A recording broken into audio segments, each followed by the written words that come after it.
괜찮아요. 인대 손상이에요. 깁스하고 며칠만 쉬면 나아요. 차가웠던 새오빠의 따뜻한 손길에 소희의 마음이 요동친다. 정말 고마워요. 오빠가 이렇게 따뜻한 분인 줄 몰랐어요. 두 사람 사이로 흐르는 묘한 전율, 금기의 감정이 싹트기 시작한다. 오늘 사연 시작하기 전에 무료 버튼인 구독과 좋아요 꼭 눌러주세요. 그러면 여러분들에게 복이 찾아올 거예요. 서울 변두리 성북구의 낡은 상가 건물 1층 작은 간판에 미숙 플라워라고 적힌 꽃집이 있습니다. 새벽 5시 반 조미숙은 이미 일어나 새벽 꽃시장으로 향하고 있었어요. 64살의 나이에도 불구하고 그녀의 발걸음은 여전히 활기찼습니다. 꽃시장에서 미숙은 단골 도매상들과 인사를 나누며 오늘 들어온 꽃들을 꼼꼼히 살펴봤어요. 이 장미들 정말 싱싱하네요. 20송이만 주세요. 카네이션도 색깔별로 조금씩 가져갈게요. 오전 7시 꽃집으로 돌아온 미숙은 차가운 물에 꽃대를 담그고 하나하나 정리하기 시작했습니다. 남편 정용호를 하늘나라로 보낸 지 10년째 이 작은 꽃집이 그녀와 딸 소희의 생계를 책임지고 있었거든요. 처음에는 꽃에 대해 아무것도 몰랐지만 생활을 위해 시작한 일이 이제는 그녀의 전부가 되었어요. 엄마, 아침 드세요. 27살의 딸 정소희가 꽃집 뒤편 작은 부엌에서 간단한 아침을 차려놓고 불렀습니다. 소희는 중견 무역회사 해외 영업팀에서 대리로 일하고 있어요. 영어를 전공한 덕분에 취업은 할 수 있었지만 매일 야근과 상사의 갑질에 시달리고 있었습니다. 특히 김 부장은 틈만 나면 소희를 불러서는 무리한 요구를 했어요. 너 또 계약서 오타냈지? 이런 식으로 일할 거면 다른 회사 가라고. 납기일 못 맞추면 너 책임이야. 주말에도 나와서 일해. 그래도 소희는 참고 견뎠습니다. 어머니의 꽃집 수입만으로는 두 모녀가 생활하기 어려웠거든요. 월세, 생활비, 어머니의 병원비까지 생각하면 이 일을 그만둘 수는 없었어요. 엄마는 벌써 드셨어요? 소희가 토스트와 우유를 앞에 놓고 앉으며 물었습니다. 응, 꽃시장 갔다 와서 간단히 먹었어. 너는 천천히 먹어. 미숙은 딸의 말라 빠진 얼굴을 보며 안쓰러워했습니다. 오늘도 야근이에요. 신규 거래처 계약서 검토해야 해서.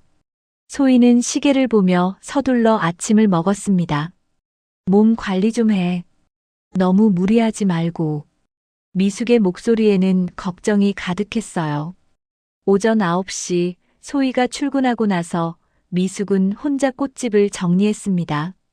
진열장의 꽃들을 새 것으로 교체하고 시든 잎사귀들을 제거하는 작업이 오전 내내 계속됐어요. 그런데 오늘은 왠지 기분이 달랐습니다. 오후 2시쯤 꽃집에 중년 남성 한 분이 들어왔어요. 깔끔한 정장을 입고 온화한 인상을 가진 분이었습니다. 키는 보통이었지만 어깨가 넓고 당당한 자세에서 진중함이 느껴졌어요. 어떤 꽃을 찾으세요? 미숙이 친절하게 물었습니다. 카네이션으로 꽃다발을 만들어 주실 수 있나요? 어머니 생신이라서요. 그 남성의 목소리는 차분하고 따뜻했습니다.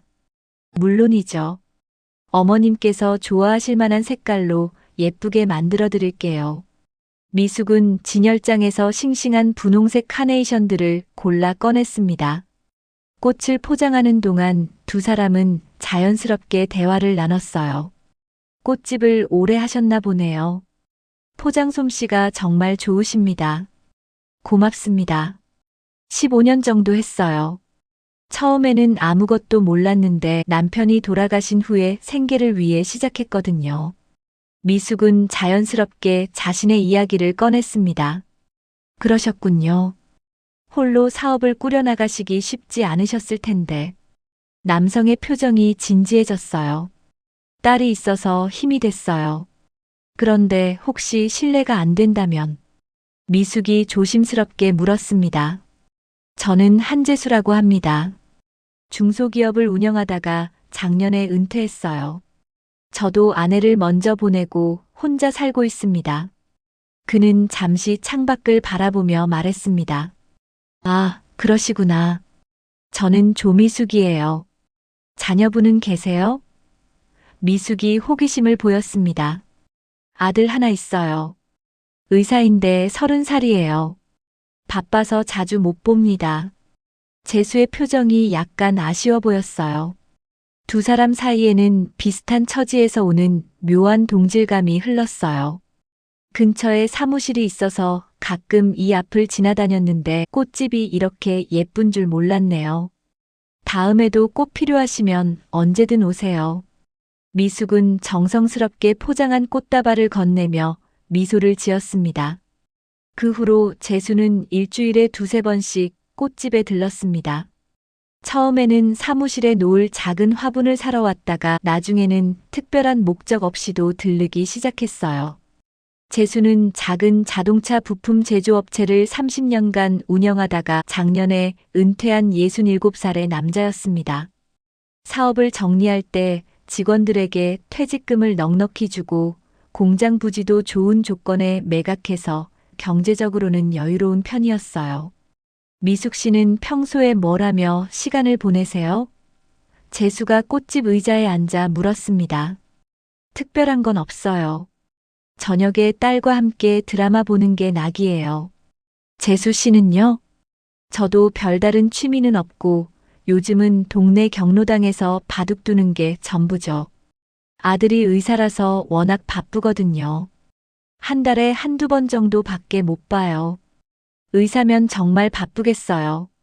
그래도 자랑스러우시겠어요. 미숙이 부러운 듯 말했습니다. 그렇긴 한데 가끔은 외롭기도 해요. 아내가 있을 때는 몰랐는데 혼자 지내니까 집이 너무 조용해서요. 두 사람은 서로의 일상을 나누며 점점 가까워졌어요. 미숙에게는 10년 만에 찾아온 따뜻한 온기였고 재수에게는 아내를 잃고 느꼈던 외로움을 달래주는 소중한 시간이었습니다. 한 달 후 재수는 용기를 내어 미숙에게 정식으로 교제를 신청했어요. 미숙 씨, 제가 너무 성급한 건 아닌지 모르겠지만 앞으로 함께 시간을 보내면 어떨까요? 미숙의 마음도 이미 기울어 있었습니다. 저도 좋아요, 재수 씨. 그렇게 두 사람의 늦은 사랑이 시작되었어요. 재수의 아들 한지우는 서울대학병원에서 외과 의사로 일하는 우수한 청년이었습니다. 어릴 때부터 모범생이었고 의대를 졸업한 후 줄곧 병원에서만 생활해서 연애 경험도 많지 않았어요. 2달이 지나고 재수는 미숙에게 결혼을 제안했습니다. 나이를 생각하면 오래 연애할 필요도 없다고 생각했거든요. 미숙도 재수의 진실된 마음을 느꼈기 때문에 그 제안을 받아들였어요. 어느 일요일 저녁 미숙은 소희와 마주 앉아 저녁을 먹고 있었습니다. 오늘은 소희가 오랜만에 야근 없이 집에 일찍 왔어요. 며칠 전부터 딸에게 재수와의 결혼 이야기를 해야겠다고 마음먹고 있었지만 어떻게 꺼내야 할지 고민이었습니다. 엄마, 요즘 표정이 많이 밝아지셨어요. 꽃집 장사가 잘 되세요? 소희가 먼저 물었습니다. 그런가? 요즘 단골 손님들이 늘어서 그런가 봐. 미숙은 얼굴이 빨갛게 달아오르며 대답했습니다. 소희는 어머니의 표정에서 뭔가 다른 기운을 느꼈어요. 혹시 무슨 좋은 일이라도 있으신 거예요? 미숙은 잠시 망설이다가 조심스럽게 말문을 열었습니다. 소희야, 엄마가 너에게 할 말이 있어. 무슨 말씀이세요? 엄마한테 좋은 분이 생겼어. 미숙의 목소리는 떨리고 있었습니다. 소희는 젓가락을 든 손이 멈춰버렸어요. 10년 동안 혼자 살아온 어머니에게 새로운 사람이 생겼다는 말이 쉽게 믿어지지 않았거든요. 좋은 분이요? 어떤 분인데요? 소희의 목소리에는 놀라움과 당황스러움이 섞여 있었습니다. 한재수라는 분인데 나보다 3살 위시고 회사를 운영하시다가 은퇴하셨어. 정말 좋은 분이야. 그리고 미숙은 잠시 숨을 고르고 이어서 말했습니다. 그리고요? 결혼하기로 했어. 미숙의 목소리는 더욱 작아졌습니다. 소희는 완전히 당황해버렸어요. 좋은 분이 생겼다는 것만으로도 놀라웠는데 결혼까지 하신다니. 그분에게도 아들이 있어. 한지훈이라고 하는데 의사래. 너보다 3살 많다고 하더라. 미숙이 조심스럽게 덧붙였습니다. 엄마가 행복하시면 저도 좋아요. 소희는 억지로 미소를 지었지만 마음 한구석에는 설명할 수 없는 복잡함이 자리 잡고 있었습니다. 결혼식은 소박하게 할 거야. 가족들만 모여서. 미숙이 조심스럽게 말했습니다. 그날 밤 소희는 침대에 누워 천장을 바라보며 잠 못 이루는 밤을 보냈습니다. 곧 새아버지와 새오빠가 생기게 될 거라는 사실이 아직도 실감나지 않았거든요. 어머니의 행복을 바라는 마음과 달라질 일상에 대한 불안감이 교차했습니다. 특히 한지훈이라는 새오빠를 만나게 될 생각에 왠지 모르게 긴장이 되었어요. 결혼식 날이 다가왔습니다. 미숙과 재수는 조촐한 예식장에서 가족들만 모인 간소한 결혼식을 올리기로 했어요. 소희는 어머니의 결혼을 축하하는 마음과 함께 새로운 가족을 만나게 된다는 긴장감으로 며칠 전부터 잠을 설쳤습니다. 결혼식 당일 아침 소희는 평소보다 일찍 일어나 어머니를 도왔어요. 미숙은 수수한 베이지색 한복을 입고 머리를 단정하게 올렸습니다. 64살의 나이에도 불구하고 행복한 미소가 그녀를 더욱 아름답게 만들어 주었어요. 엄마, 정말 예쁘세요. 소희가 어머니의 한복 고름을 정리해주며 말했습니다. 고마워, 소희야. 너도 예쁘게 차려입었네. 미숙은 딸의 모습을 보며 흐뭇해했어요. 소희는 진한 남색 원피스를 입고 머리를 곱게 묶었습니다. 평소 회사에서 입는 정장과는 달리 여성스러운 모습이었어요. 그런데 마음 한구석에는 여전히 불안감이 자리 잡고 있었습니다. 오전 11시 예식장에 도착한 미숙과 소희는 재수와 그의 아들 지훈을 만났습니다. 재수는 깔끔한 정장을 입고 기다리고 있었고 그 옆에는 키가 크고 단정한 인상의 젊은 남자가 서 있었어요. 소희야, 이분이 지훈이야. 재수가 아들을 소개했습니다. 한지훈은 180cm가 넘는 키에 준수한 외모를 가진 남자였어요. 의사답게 차분하고 신중한 인상이었지만 어딘지 모르게 차가운 느낌도 들었습니다. 그는 소희를 바라보며 형식적인 인사를 건넸어요. 안녕하세요. 한지훈입니다. 지훈의 목소리는 낮고 단호했습니다. 정소희입니다. 잘 부탁드려요. 소희도 정중하게 인사했지만 지훈의 시선이 어딘지 차갑게 느껴져 불편했어요. 결혼식이 시작되고 미숙과 재수는 서로를 바라보며 행복한 미소를 지었습니다. 작은 예식장이었지만 두 사람의 진실한 마음이 전해져 왔어요. 소희는 어머니의 행복한 모습을 보며 마음이 따뜻해졌습니다. 이제 정식으로 가족이 되었네요. 재수가 결혼식이 끝난 후 소희에게 말했습니다. 네, 잘 부탁드려요, 아버지. 소희는 어색하지만 정중하게 대답했어요. 그런데 지훈은 결혼식 내내 표정이 굳어 있었습니다. 축하 인사도 형식적이었고 사진을 찍을 때도 억지로 미소를 짓는 것 같았어요. 소희는 그런 지훈의 모습이 신경 쓰였지만 첫 만남이니까 서로 어색할 수 있다고 생각했습니다. 결혼식 후 가족 식사 자리에서도 지훈은 말수가 적었어요. 재수와 미숙이 앞으로의 계획에 대해 이야기할 때도 별다른 반응을 보이지 않았습니다. 지훈아, 앞으로 소희와 자주 만나서 친해져야지. 재수가 아들에게 말했습니다. 네, 그러겠습니다. 지훈은 짧게 대답했지만 소희를 바라보는 시선은 여전히 차가웠어요. 식사가 끝나고 각자 집으로 돌아가는 길에 소희는 복잡한 기분이었습니다. 어머니의 결혼을 축하하는 마음은 있었지만 새오빠 지훈의 차가운 태도가 마음에 걸렸거든요. 결혼 후 한 달이 지났습니다. 미숙은 재수의 집으로 이사를 가고 소희는 꽃집 위 작은 방에서 혼자 살게 되었어요. 처음에는 혼자 사는 것이 외로웠지만 회사 일에 바빠서 금세 적응할 수 있었습니다. 어느 목요일 저녁, 소희는 또다시 야근에 시달리고 있었어요. 신규 거래처와의 계약건 때문에 김 부장이 더욱 예민해져 있었거든요. 정 대리, 이 계약서 다시 검토해. 오타가 너무 많아. 김 부장이 서류를 던지며 소리쳤습니다. 죄송합니다. 다시 확인해 보겠습니다. 소희는 참고 견디며 대답했어요. 오늘 안에 완료해서 내 책상에 올려놔. 내일 아침 일찍 거래처 가야 하거든. 김 부장은 퇴근하면서 무리한 요구를 했습니다. 소희는 밤 11시가 넘어서야 모든 작업을 마쳤어요. 지하철 막차 시간도 놓쳐서 택시를 타고 집으로 향했습니다. 피곤함과 스트레스로 머리가 지끈거렸어요. 집 근처 골목길에 택시가 멈췄을 때 갑자기 비가 내리기 시작했습니다. 소희는 우산도 없이 비를 맞으며 집으로 뛰어갔어요. 그런데 골목 모퉁이를 돌 때 갑자기 오토바이가 나타났습니다. 아! 소희는 깜짝 놀라 옆으로 피하려고 했지만 젖은 길에서 발을 헛디뎌 넘어졌어요. 오토바이 운전자는 다행히 소희를 피해갔지만 소희는 발목을 심하게 삐끗했습니다. 아픈 발목을 붙잡고 일어서려고 했지만 제대로 서 있을 수가 없었어요. 아파.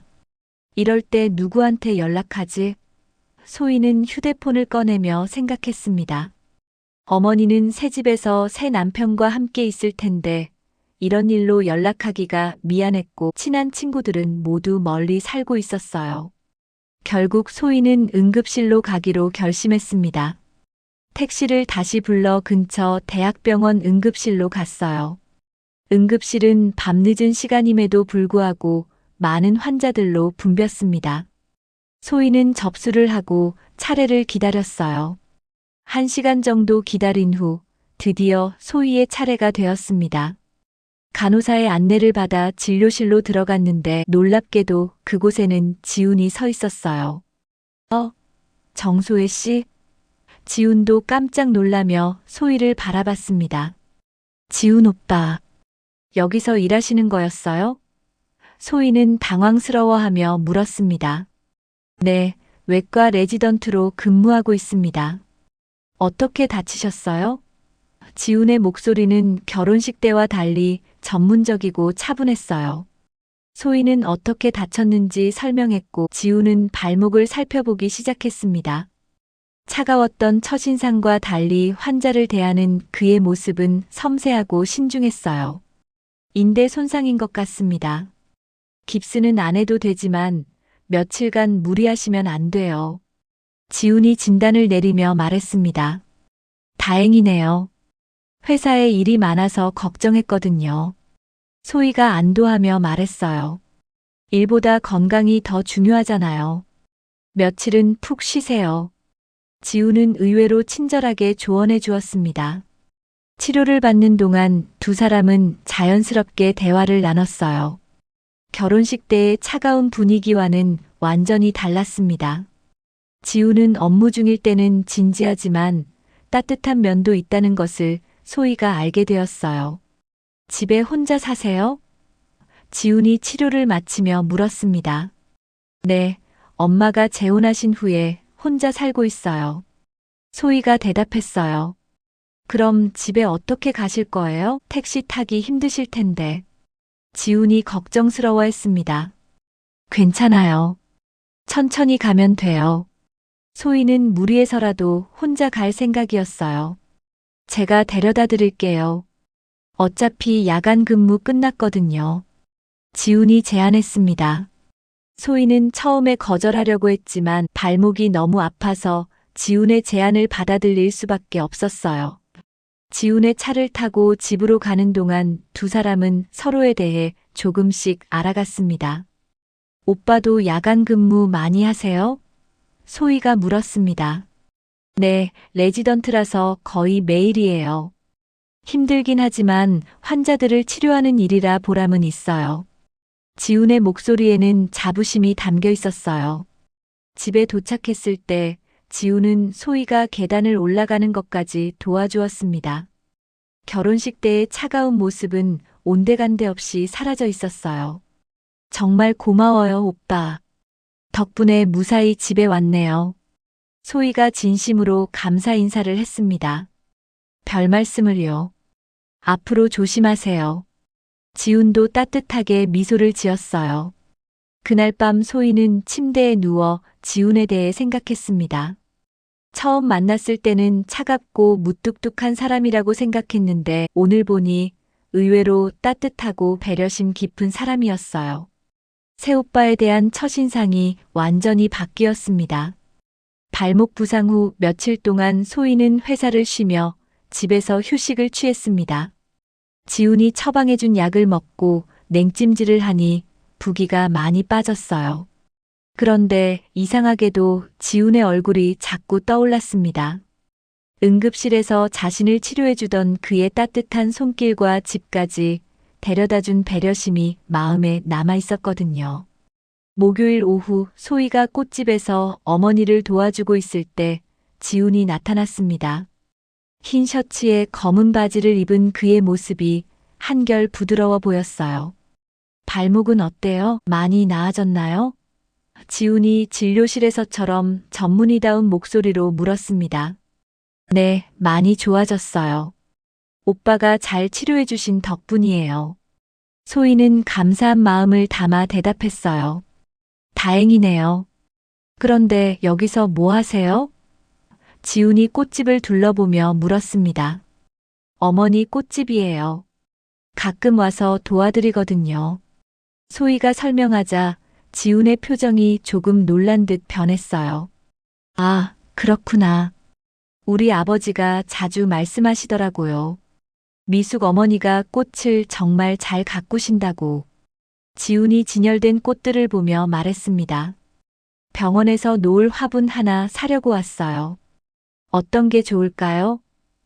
지훈이 소희에게 물었어요. 소희는 지훈을 위해 정성스럽게 화분을 골라주었습니다. 관리하기 쉬운 스킨답서스 화분을 추천했고 지훈은 만족스러워했어요. 화분을 포장하는 동안 두 사람은 자연스럽게 대화를 나눴습니다. 의사 일이 정말 힘드시겠어요. 야간 근무도 많고. 소희가 화분에 리본을 매며 말했어요. 처음엔 힘들었는데 이제 익숙해졌어요. 환자가 나아가는 모습을 보면 보람도 있고요. 지훈의 목소리에는 자신의 일에 대한 자부심이 담겨 있었습니다. 저도 일은 힘들지만 그래도 보람은 있어요. 해외 거래처와 계약 성사되면 뿌듯하거든요. 소희도 자신의 일 이야기를 했어요. 그날 이후로 지훈은 가끔씩 꽃집에 들렀습니다. 병원용 화분을 사러 온다는 핑계였지만 실제로는 소희와 대화하는 것을 즐기고 있었어요. 소희도 지훈이 올 때마다 마음이 설렜습니다. 일주일 후 지훈은 소희에게 커피 한 잔을 제안했어요. 소희 씨, 시간 되시면 근처 카페에서 커피 한 잔 어떠세요? 소희는 잠시 망설였지만 지훈의 제안을 받아들였습니다. 두 사람은 꽃집 근처 작은 카페에 앉아 이야기를 나눴어요. 의대는 왜 선택하게 되셨어요? 소희가 커피를 마시며 물었습니다. 어릴 때 어머니가 아프셨는데 의사 선생님이 치료해 주시는 모습을 보고 감동받았어요. 그때부터 의사가 되고 싶었죠. 지훈의 목소리가 잠시 어두워졌어요. 어머님은 지금 어떠세요? 소희가 조심스럽게 물었습니다. 10살 때 돌아가셨어요. 아버지가 혼자서 저를 키우셨죠. 지훈이 창밖을 바라보며 말했습니다. 소희는 지훈도 자신처럼 한부모 가정에서 자랐다는 사실을 알게 되었어요. 왠지 모르게 동질감이 느껴졌습니다. 저도 아버지를 일찍 여의었어요. 17살 때였거든요. 소희가 자신의 이야기를 꺼냈어요. 그러셨구나. 그럼 우리 비슷한 처지네요. 지훈이 소희를 바라보며 따뜻하게 미소 지었습니다. 그 순간 두 사람 사이에는 특별한 유대감이 형성되었어요. 서로의 아픔을 이해할 수 있는 사이가 된 거죠. 그 후로 지훈과 소희는 자주 만났습니다. 지훈이 야간 근무를 마치면 소희와 함께 아침을 먹기도 하고 소희가 회사에서 힘든 일이 있으면 지훈이 위로해주기도 했어요. 두 사람의 관계는 점점 가까워져 갔습니다. 한 달 후 소희는 지훈에 대한 자신의 감정이 단순한 형제애가 아니라는 것을 깨달았어요. 지훈을 보면 가슴이 두근거렸고 지훈이 없으면 허전했거든요. 하지만 그는 새아버지의 아들, 즉 의붓 오빠였습니다. 어느 토요일 저녁 소희는 지훈과 함께 한강변을 걷고 있었어요. 야경이 아름다운 밤이었습니다. 소희 씨, 요즘 제가 자주 연락드려서 부담스럽지 않으세요? 지훈이 조심스럽게 물었어요. 아니에요. 저도 오빠와 이야기하는 게 좋아요. 소희가 솔직하게 대답했습니다. 저도 소희 씨와 함께 있으면 마음이 편해져요.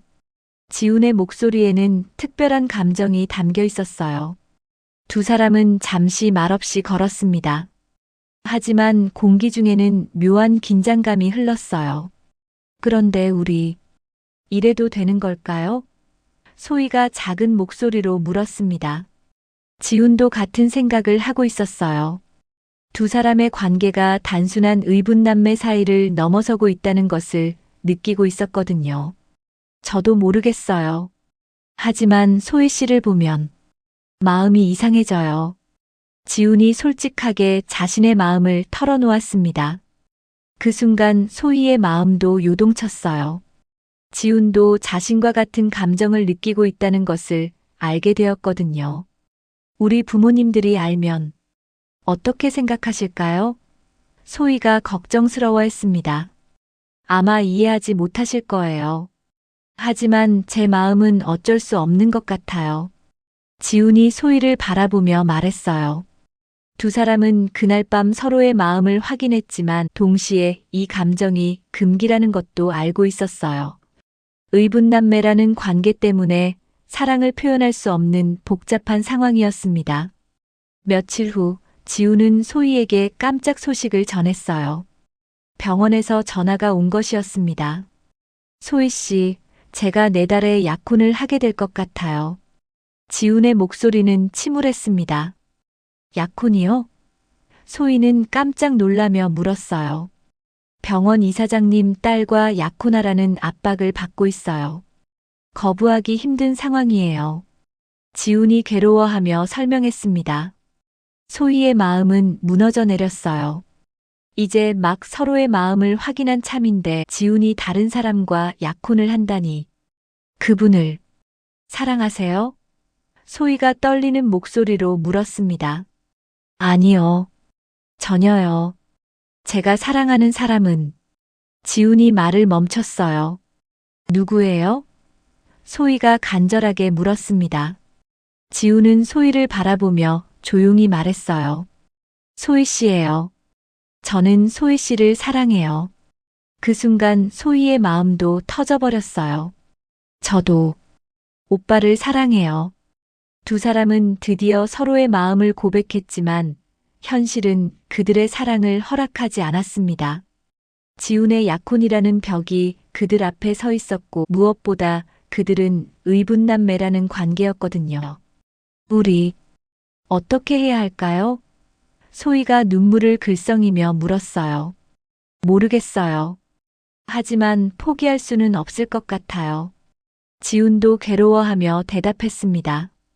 그날 밤 두 사람은 서로를 사랑한다는 것을 확인했지만 동시에 이 사랑이 얼마나 어려운 길인지도 깨달았어요. 의붓남매라는 관계, 지훈의 약혼, 부모들의 반대. 넘어야 할 산이 너무 많았습니다. 하지만 이미 시작된 마음은 멈출 수 없었어요. 두 사람은 금기를 향한 첫 발걸음을 내디딘 것이었습니다. 지훈의 고백 후 일주일이 지났습니다. 두 사람은 서로의 마음을 확인했지만 현실의 벽 앞에서 어떻게 해야 할지 막막했어요.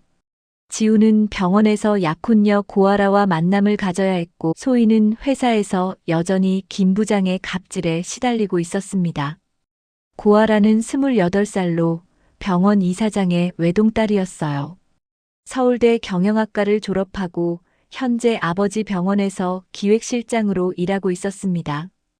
외모도 뛰어나고 능력도 출중했지만 지훈에게는 전혀 마음이 끌리지 않았어요. 지훈 씨, 다음 주에 약혼식 날짜를 정해야 해요. 아라가 병원 카페테리아에서 지훈에게 말했습니다. 아직 시간이 있지 않나요? 지훈이 곤란한 표정으로 대답했어요. 아버지께서 빨리 정하라고 하세요. 지훈 씨도 곧 전문의 시험 보실 텐데 그 전에 약혼하는 게 좋을 것 같아요. 아라는 실무적으로 말했습니다. 지훈은 답답함을 느꼈어요. 아라는 나쁜 사람이 아니었지만 모든 것을 계산적으로 접근하는 것이 부담스러웠거든요. 무엇보다 지금 그의 마음은 온통 소희에게 가 있었습니다. 같은 시간 소희는 꽃집에서 어머니와 함께 꽃을 정리하고 있었어요. 미숙은 재혼 후 더욱 밝아진 모습이었지만 소희는 지훈 때문에 마음이 복잡했습니다. 소희야, 요즘 표정이 안 좋네. 무슨 일 있어? 미숙이 걱정스럽게 물었어요. 아니에요, 엄마. 그냥 회사 일이 좀 힘들어서요. 소희는 진짜 이유를 말할 수 없었습니다. 재수 아버지 말씀으로는 지훈이가 곧 약혼한다더라. 병원 이사장님 따님과. 정말 좋은 인연이래. 미숙이 기쁘게 말했어요. 소희의 가슴이 철렁 내려앉았어요. 어머니 입에서 지훈의 약혼 소식을 듣게 될 줄은 몰랐거든요. 그래요? 소희는 목소리가 떨리는 것을 억지로 참았습니다. 응, 예쁘고 똑똑한 아가씨래. 지훈이도 이제 좋은 사람 만나서 정착하면 좋겠어. 미숙은 전혀 눈치채지 못하고 계속 말했어요. 그날 저녁, 소희는 지훈에게 문자 메시지를 보냈습니다. 오빠, 잠깐 만날 수 있을까요? 할 말이 있어요. 지훈은 야간 근무를 마치고 새벽에 소희를 만났어요. 두 사람은 조용한 한강공원에서 마주 앉았습니다. 약혼 날짜 정하셨어요? 소희가 직접적으로 물었어요. 아직 안 정했어요. 최대한 미루고 있어요. 지훈이 괴로운 표정으로 대답했습니다. 오빠, 우리 이제 그만해요. 소희의 목소리에는 결심이 담겨 있었어요. 소희야. 지훈이 놀라며 소희를 바라봤습니다. 우리는 가족이에요. 이러면 안 되는 거죠. 부모님들도 상처받으시고. 소희는 눈물을 참으며 말했어요. 하지만 지훈은 그럴 수 없었어요. 저는 포기할 수 없어요. 약혼도 안 하겠어요. 그러면 오빠 인생이 망가져요. 병원에서도 어려워질 거고. 소희가 걱정했습니다. 상관없어요. 소희 없는 인생은 의미가 없어요. 지훈이 간절하게 말했어요. 그 순간 소희의 마음도 흔들렸어요. 지훈의 진심이 느껴졌거든요. 정말 저 때문에 모든 걸 포기할 수 있어요? 소희가 떨리는 목소리로 물었습니다. 네, 할 수 있어요. 지훈이 단호하게 대답했어요. 두 사람은 그날 밤 서로를 포기할 수 없다는 것을 다시 한번 확인했습니다. 하지만 현실적인 문제들이 해결된 것은 아니었어요. 며칠 후 지훈은 용기를 내어 병원 이사장에게 면담을 요청했습니다. 약혼을 거부하겠다는 의사를 밝히려고 했어요. 이사장님, 저는 아라 씨와 약혼할 수 없습니다. 지훈이 정중하지만 단호하게 말했어요. 무슨 소리야? 벌써 모든 게 정해졌는데. 이사장이 화를 내며 말했습니다. 죄송하지만 제 마음에 없는 결혼은 할 수 없어요. 지훈이 고개를 숙이며 말했어요. 그럼 내가 이 병원에서 전문의가 되는 것도 포기한다는 뜻이냐? 이사장의 목소리가 차갑게 변했어요. 지훈은 잠시 망설였지만 결심을 굽히지 않았어요. 그렇게 되더라도 어쩔 수 없습니다. 이사장은 분노했지만 지훈의 의지가 확고한 것을 보고 시간을 두고 다시 설득하기로 했어요. 같은 시각 소희는 어머니와 재수가 함께 저녁을 먹으러 나온 자리에 합류했습니다. 재수는 소희를 딸처럼 아껴주었고 소희도 재수를 좋은 아버지라고 생각했어요. 소희야, 지훈이 약혼 소식 들었지? 정말 좋은 일이야. 재수가 기쁘게 말했어요. 네, 좋은 일이네요. 소희는 억지로 미소를 지었습니다. 그런데 지훈이가 요즘 이상해. 약혼 이야기만 나오면 표정이 어두워져. 재수가 걱정스럽게 말했어요. 소희는 가슴이 덜컥 내려앉았어요. 지훈이 약혼을 거부하려고 한다는 것을 직감했거든요. 아마 부담스러워서 그런 것 같아요. 의사는 워낙 바쁘잖아요. 소희가 얼른 변명했어요. 그날 밤 소희는 지훈에게 전화를 걸었어요. 오빠, 정말 약혼 안 하실 거예요? 네, 못하겠어요. 소희만 생각나요. 지훈이 확고하게 대답했어요. 그러면 우리 부모님들이 어떻게 생각하실까요? 소희가 걱정했습니다. 언젠가는 이해해 주실 거예요. 지훈이 낙관적으로 말했지만 소희는 그렇게 간단하지 않다는 것을 알고 있었어요. 다음 날 아라가 직접 지훈을 찾아왔어요. 지훈 씨, 아버지한테서 들었어요. 약혼을 거부하신다고요? 죄송해요, 아라 씨. 제가 너무 이기적인 것 같지만 지훈이 미안해하며 말했어요. 다른 사람이 있어요? 아라가 직접적으로 물었습니다. 지훈은 잠시 망설이다가 고개를 끄덕였어요. 네, 그런 것 같아요. 아라는 충격을 받았지만 의외로 차분하게 반응했어요.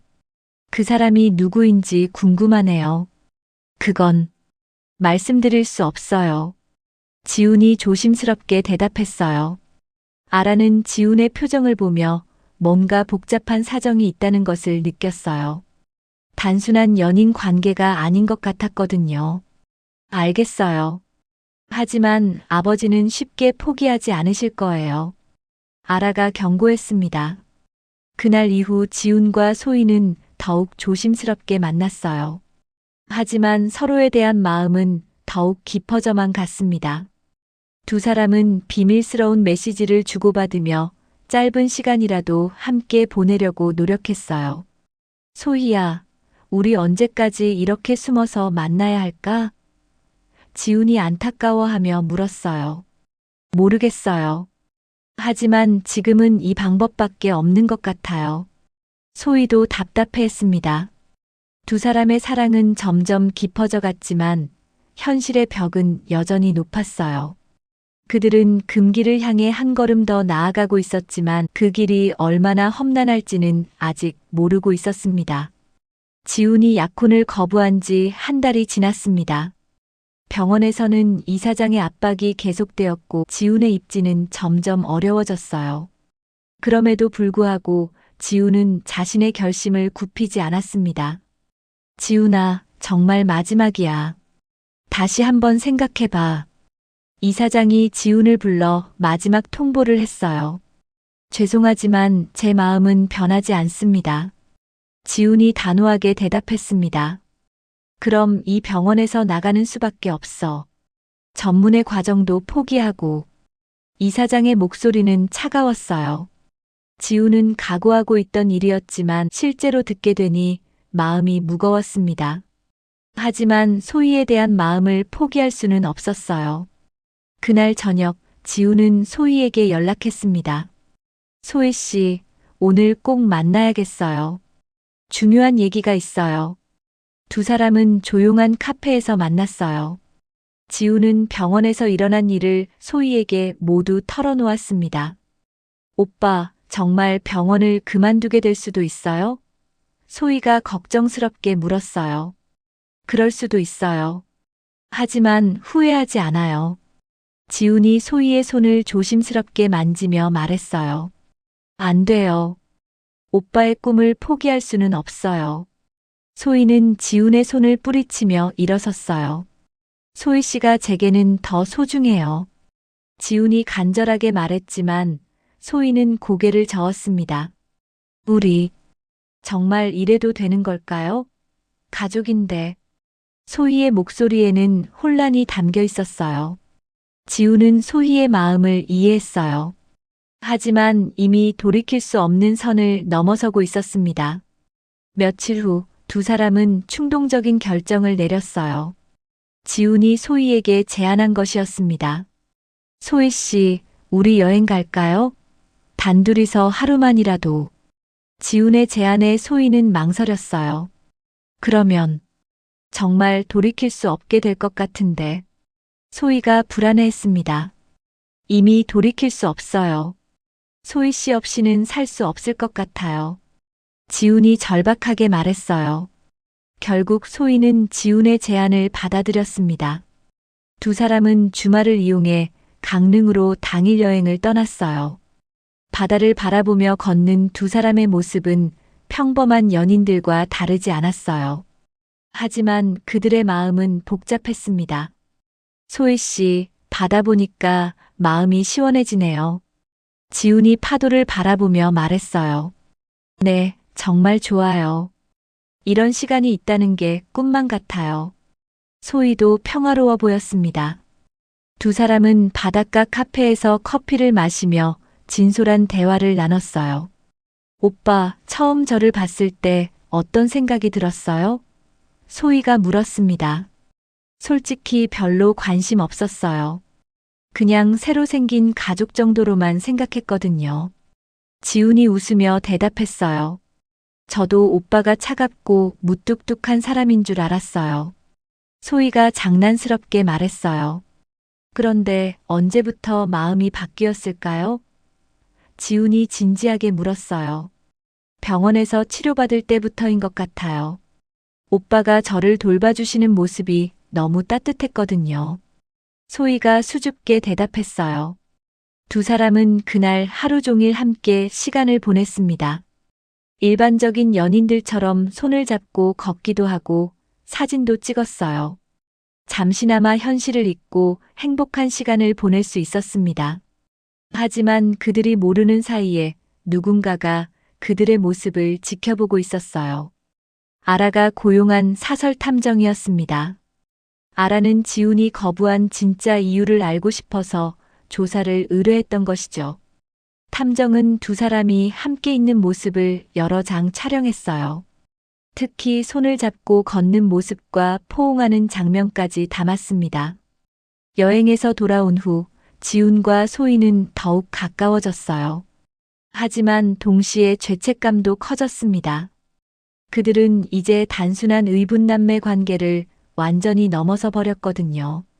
소희 씨, 우리 이제 어떻게 해야 할까요? 지훈이 고민에 빠져 물었어요. 모르겠어요. 하지만 후회는 안 해요. 소희가 솔직하게 말했어요. 일주일 후 폭탄이 터졌습니다. 아라가 촬영된 사진들을 가지고 지훈을 찾아온 것이었어요. 이게 뭐예요? 아라가 사진들을 지훈 앞에 던지며 화를 냈습니다. 지훈은 사진을 보고 얼굴이 창백해졌어요. 소희와 함께 강릉에서 찍힌 사진들이었거든요. 아라 씨, 이건... 지훈이 당황하며 말을 더듬었어요. 정소희라는 여자죠? 당신의 의붓 여동생 말이에요. 아라의 목소리는 차가웠습니다. 어떻게 알았어요? 지훈이 놀라며 물었어요. 조사해봤어요. 정말 놀랍네요. 의붓남매끼리 이런 관계라니. 아라가 비웃으며 말했어요. 지훈은 변명할 말이 없었어요. 사진들이 모든 것을 말해주고 있었거든요. 이 사진들을 당신 부모님들께 보여드리면 어떻게 될까요? 아라가 협박했습니다. 그러지 마세요. 제발. 지훈이 간청했어요. 그럼 저와 약혼하세요. 그러면 이 일은 없던 일로 하겠어요. 아라가 조건을 제시했습니다. 지훈은 진퇴양난에 빠졌어요. 약혼을 하면 소희를 포기해야 하고 거부하면 모든 것이 밝혀질 상황이었습니다. 시간을 주세요. 생각해 볼게요. 지훈이 간신히 말했어요. 이틀 드릴게요. 그때까지 답을 주세요. 아라가 사진들을 챙기며 나갔어요. 그날 밤 지훈은 소희에게 급히 연락했습니다. 소희 씨, 큰일 났어요. 당장 만나야겠어요. 두 사람은 늦은 밤 한강공원에서 만났어요. 지훈은 아라와의 대화를 소희에게 모두 말했습니다. 사진까지 찍혔다고요? 소희가 충격을 받으며 물었어요. 네, 우리가 함께 있는 모습들이 다 찍혔어요. 지훈이 괴로워하며 대답했어요. 그럼 어떻게 해요? 부모님들이 알게 되면. 소희는 상상만 해도 끔찍했어요. 아라 씨가 약혼하면 이 일을 덮어주겠다고 했어요. 지훈이 고민스럽게 말했어요. 그럼 약혼하세요. 소희가 단호하게 말했어요. 소희 씨. 지훈이 놀라며 소희를 바라봤습니다. 우리 때문에 부모님들이 상처받을 수는 없어요. 그분들의 행복한 결혼 생활을 망칠 수는 없어요. 소희의 목소리에는 결연함이 담겨 있었어요. 지훈은 고개를 저었어요. 아니에요. 그럴 수는 없어요. 왜요? 이게 최선의 방법이에요. 소희가 간청했습니다. 소희 씨를 포기하고 사는 것보다는 차라리 모든 게 밝혀지는 게 나아요. 지훈이 절망적으로 말했어요. 오빠. 소희의 눈에 눈물이 고였어요. 저한테는 소희 씨가 전부예요. 의사가 되는 것보다 다른 무엇보다 중요해요. 지훈의 목소리가 떨렸어요.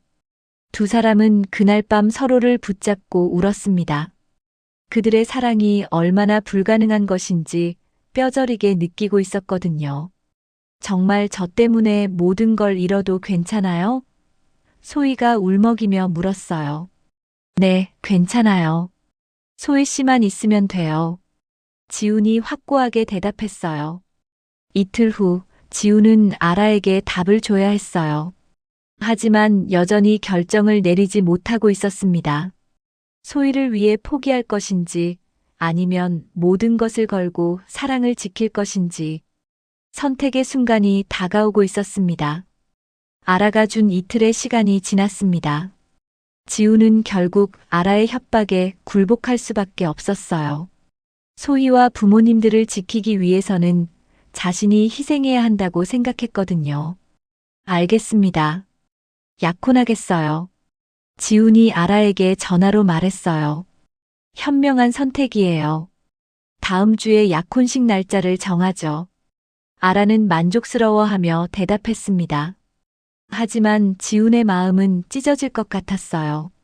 소희에게 이 사실을 어떻게 말해야 할지 막막했습니다. 그날 저녁 지훈은 소희를 만나 자신의 결정을 털어놓았어요. 약혼하기로 했어요. 지훈의 목소리는 무겁고 어두웠습니다. 잘했어요. 그게 맞아요.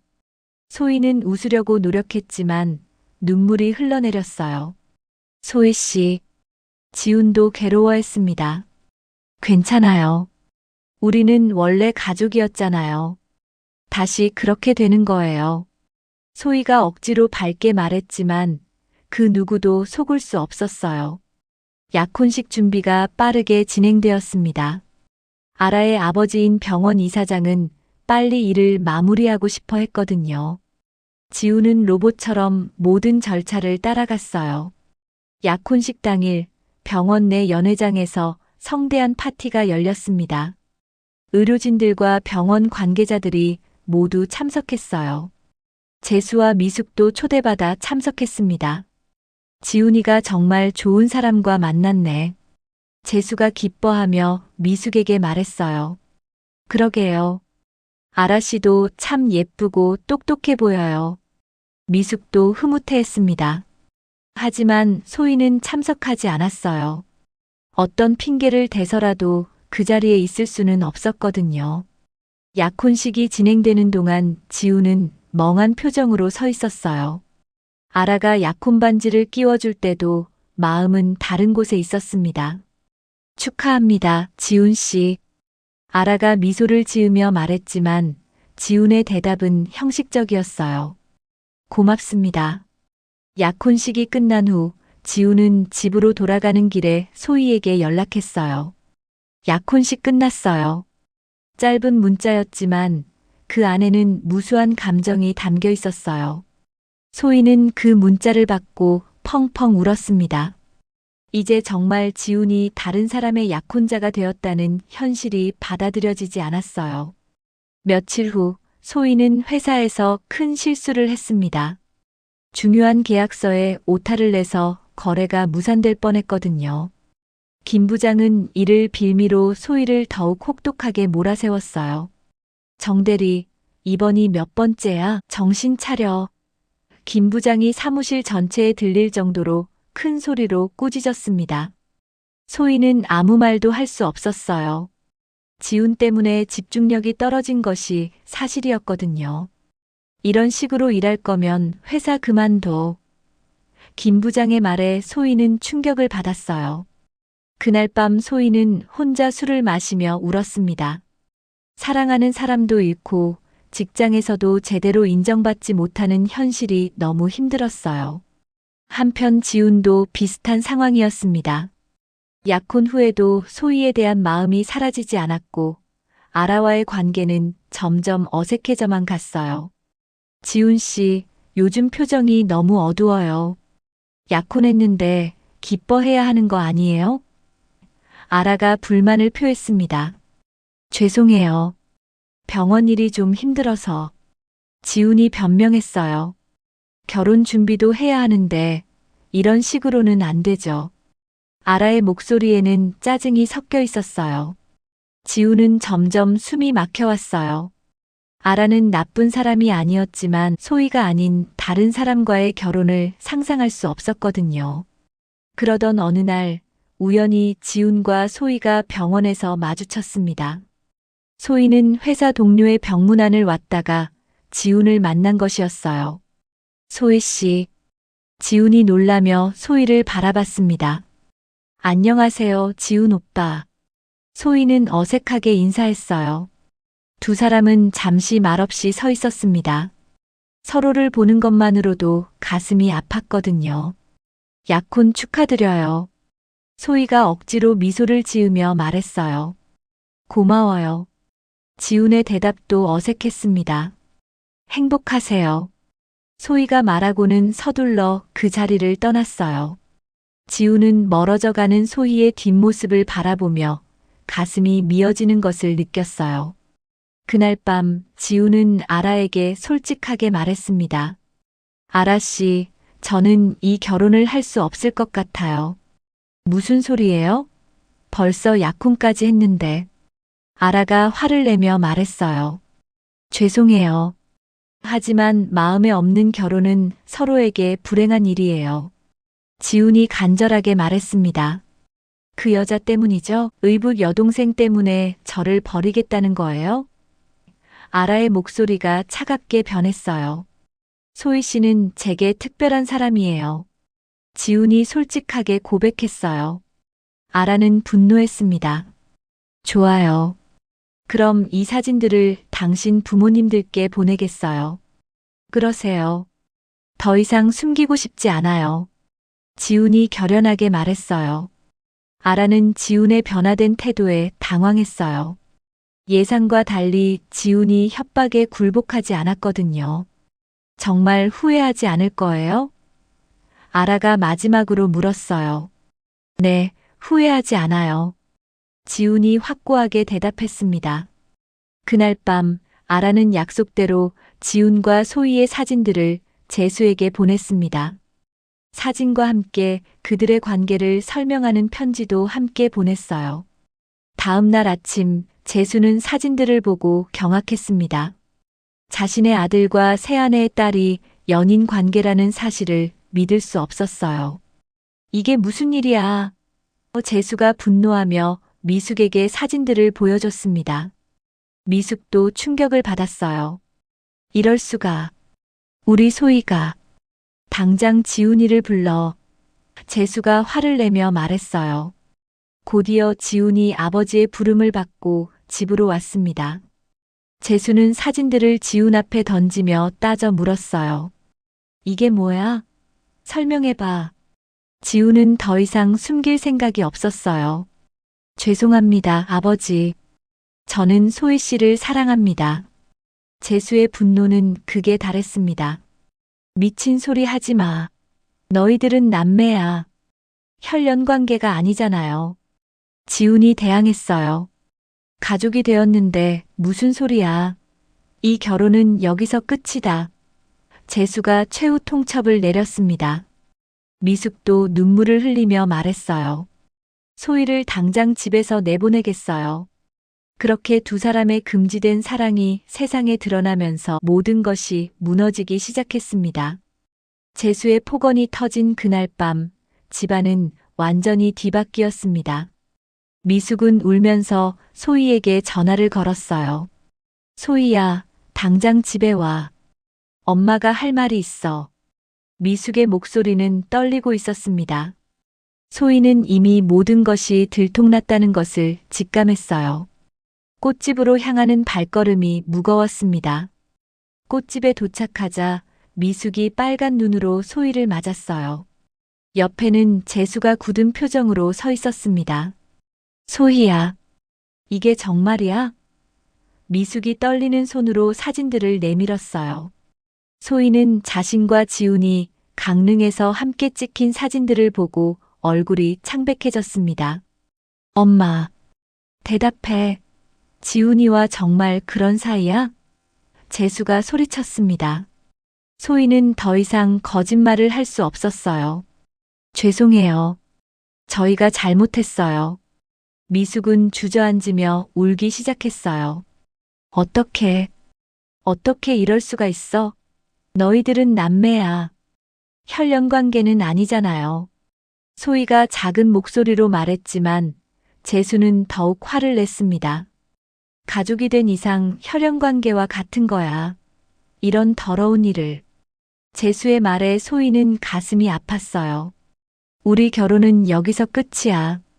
미숙 씨, 당신 딸 때문에 우리 가족이 망가졌어. 재수가 냉정하게 선언했습니다. 미숙은 더욱 울부짖었어요. 재수 씨, 제발. 소희가 잘못했지만 소희를 당장 이 집에서 내보내요. 다신 지훈이와 만나지 못하게 하고. 재수의 말은 차가웠습니다. 그날 밤 소희는 작은 가방 하나만 들고 집을 나왔어요.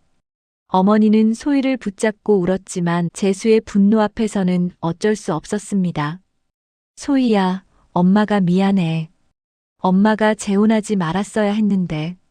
미숙이 자책하며 울었어요. 아니에요, 엄마. 제가 잘못한 거예요. 소희도 눈물을 흘리며 어머니를 안았습니다. 소희는 고시원에 방을 얻어 혼자 살기 시작했어요. 좁고 외로운 공간이었지만 지금의 소희에게는 그것도 사치였습니다. 한편 지훈도 아버지와 큰 갈등을 겪고 있었어요. 재수는 지훈을 불러 마지막 경고를 했습니다. 지훈아, 마지막이야. 소희와 완전히 연을 끊어라. 그러면 이 일은 덮어주겠다. 재수가 간절하게 말했어요. 아버지, 저는 소희 씨 없이는 살 수 없어요. 지훈이 고개를 들고 말했습니다. 그럼 내 아들도 그만둬라.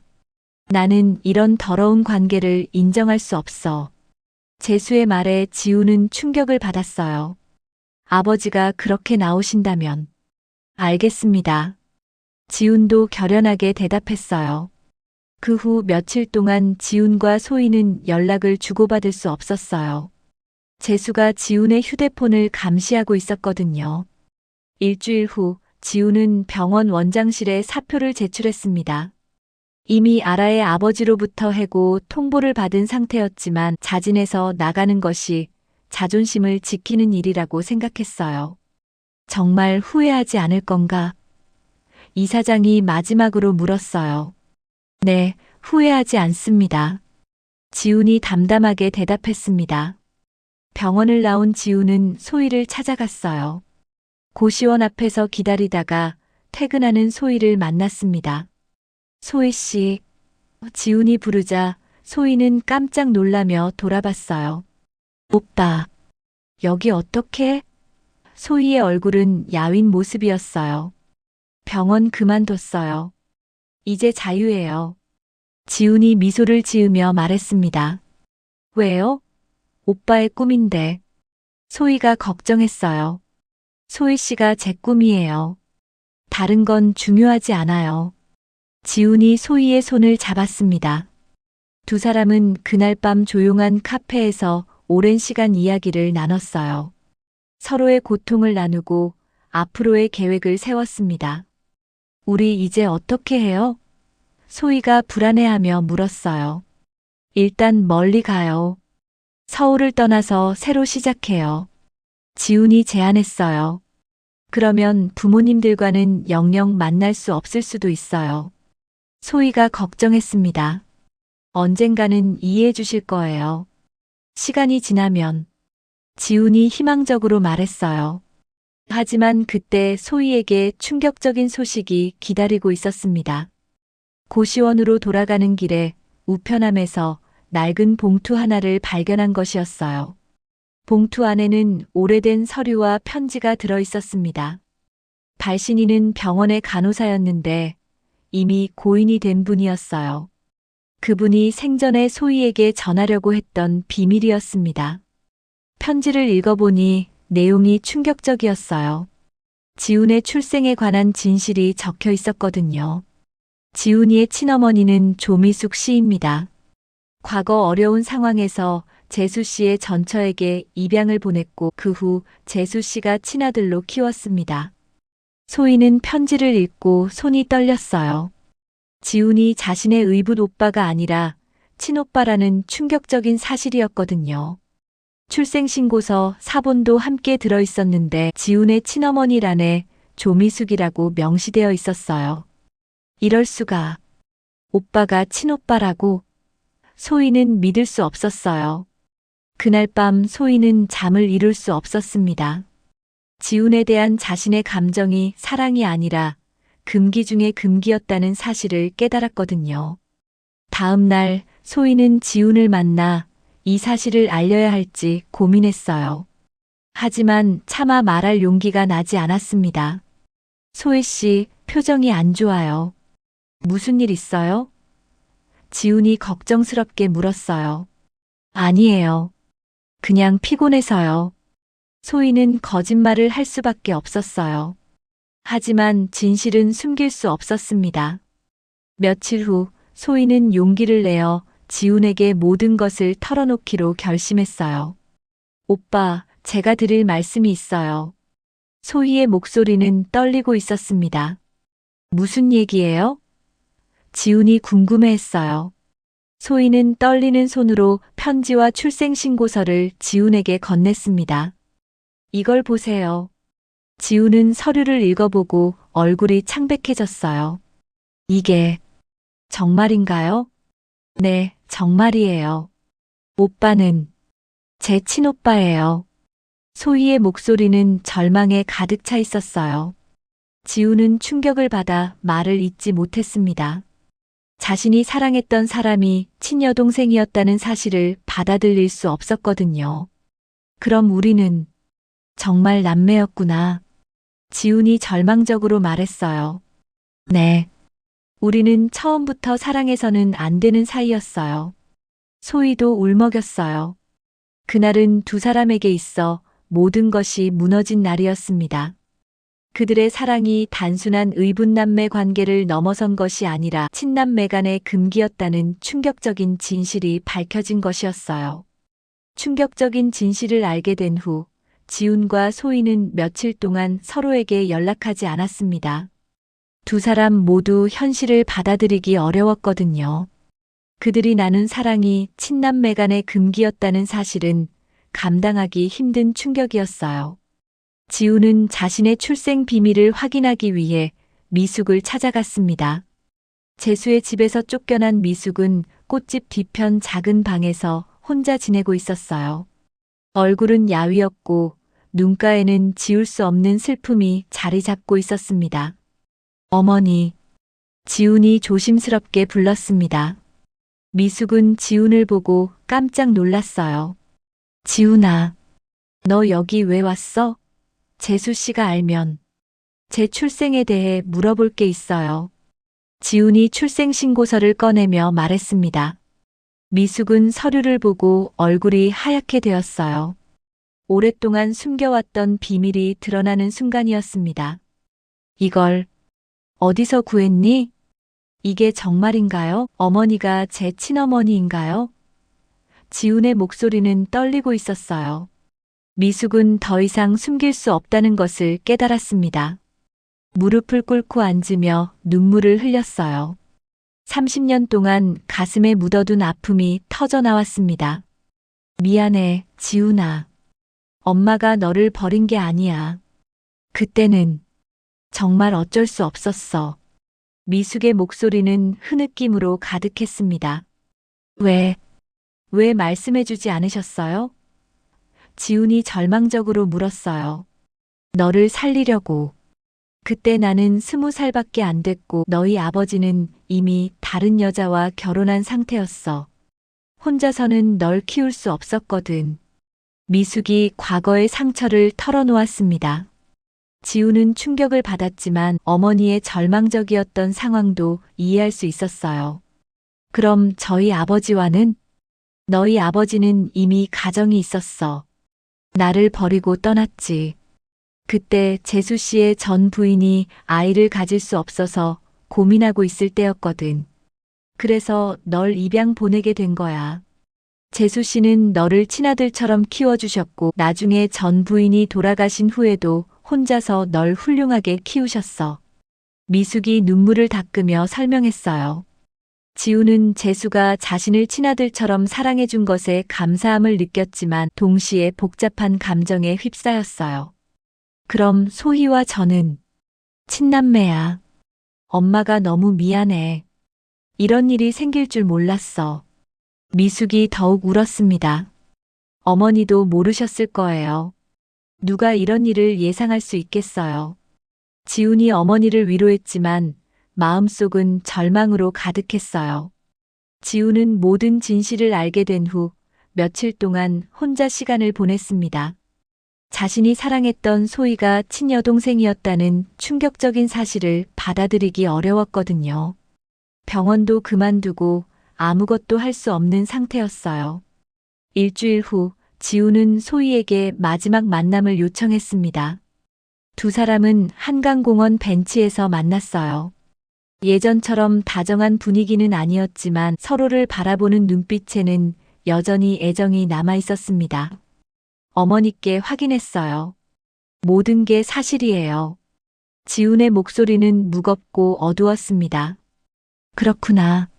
소희도 담담하게 받아들였어요. 이미 마음의 준비를 하고 있었거든요. 우리 정말 끝이네요. 지훈이 허탈하게 말했어요. 네.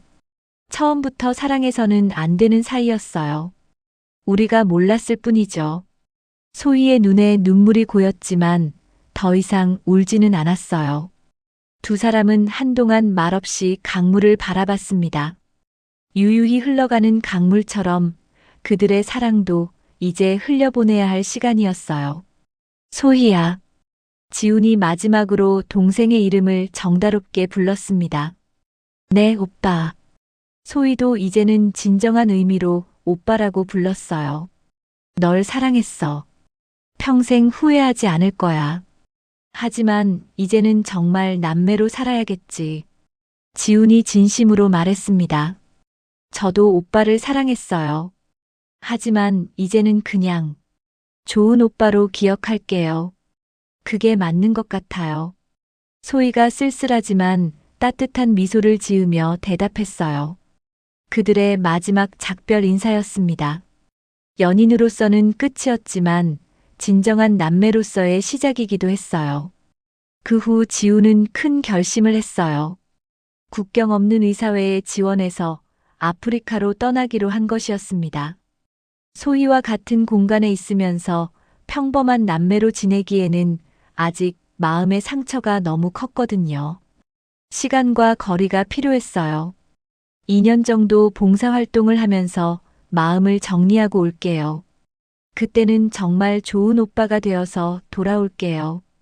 지훈이 미숙에게 말했어요. 지훈아, 엄마가 너무 미안해. 엄마 때문에 너희들이 이런 고통을 겪게 되었네. 미숙이 또다시 눈물을 흘렸어요. 어머니 잘못이 아니에요. 어머니도 어쩔 수 없는 상황이었잖아요. 이제는 모든 걸 털어놓았으니까 더 이상 괴로워하지 마세요. 지훈이 미숙을 안아주며 위로했습니다. 지훈의 출국 전날 재수가 찾아왔어요. 진실을 알게 된 재수는 지훈에게 진심으로 사과했습니다. 그동안 품었던 분노와 오해가 모두 해소된 상태였어요. 지훈아, 아버지가 너무 심하게 했구나. 상황을 제대로 알지도 못하고 화만 냈어. 정말 미안해. 재수의 목소리에는 깊은 후회가 담겨 있었어요. 아니에요, 아버지. 아버지도 충격받으셨을 거예요. 당연한 반응이었어요. 지훈이 이해한다는 듯 말했어요. 그래도 내 아들인 건 변함없어. 너를 키우면서 정말 자랑스러웠다. 건강하게 다녀와라. 재수가 지훈을 꼭 안아주었습니다. 출국 당일 인천공항에는 미숙과 재수 그리고 소희가 나와 있었어요. 소희는 지훈과 눈을 마주치지 않으려고 애썼지만 마지막 순간에는 용기를 내어 고개를 들었습니다. 잘 다녀오세요, 오빠. 몸 건강히 지내시고. 소희가 담담하면서도 따뜻하게 말했어요. 응, 너도 잘 지내고 있어. 좋은 사람 만나서 행복해. 지훈도 평온하게 대답했습니다. 두 사람 사이에는 이제 연인이 아닌 진정한 남매의 정이 흘렀어요. 아픈 과거를 뒤로하고 새로운 관계를 시작하는 순간이었습니다. 지훈이 떠난 후 소희는 새로운 삶을 시작했습니다. 회사를 정리하고 어머니와 함께 꽃집을 다시 열었어요. 예전보다 더 큰 규모로 꽃집을 운영하며 평범하지만 소중한 일상을 되찾았습니다. 손님들에게 꽃을 추천해주고 결혼식 부케를 만들어주는 일에서 작은 보람을 찾았어요. 미숙과 재수도 서서히 관계를 회복했어요. 진실을 모두 털어놓고 나니 서로를 원망할 이유가 없었거든요. 오히려 함께 아픔을 나누며 더욱 깊이 이해하게 되었습니다. 우리 다시 시작해 볼까요? 이번에는 비밀 없이요. 재수가 미숙에게 조심스럽게 제안했어요. 네, 좋아요. 이제 숨길 것도 없으니까요. 정말 새로운 시작이네요. 미숙이 환한 미소를 지으며 대답했습니다. 2년 후 아프리카에서 지훈의 편지가 도착했습니다. 현지 아이들과 함께 웃고 있는 사진도 들어 있었어요. 편지에는 이런 내용이 적혀 있었습니다. 소희야, 여기서는 아무도 우리를 남매라고 묻지 않아. 그냥 의사 선생님이라고 불러줘. 처음에는 힘들었지만 이제는 마음이 많이 편해졌어. 너를 사랑했던 건 평생 후회하지 않을 거야. 그 감정만큼은 진실했으니까. 하지만 이제는 정말 좋은 오빠가 되고 싶어. 건강하게 잘 지내고 좋은 사람 만나서 행복하게 살아. 내년에는 한국에 돌아갈 예정이야. 소희는 편지를 읽으며 조용히 미소를 지었어요. 더 이상 아프지 않았습니다. 시간이 모든 상처를 치유해 주었거든요. 꽃집에서 빨간 장미를 다듬으며 소희는 생각했어요. 그들의 사랑은 잘못된 것이었지만 그 감정만큼은 순수하고 진실했다고. 이제는 그 사랑을 아름다운 추억으로 간직하며 새로운 인생을 살아갈 수 있을 것 같았어요. 창밖으로 따뜻한 봄 햇살이 비쳐 들어왔고 꽃잎에 맺힌 물방울이 보석처럼 반짝였습니다. 그것이 눈물인지 이슬인지는 중요하지 않았어요. 소희는 이제 과거의 아픔을 놓아주고 밝은 미래를 향해 당당히 걸어갈 준비가 되어 있었거든요. 더 많은 이야기로 찾아올게요. 구독과 좋아요는 사랑입니다.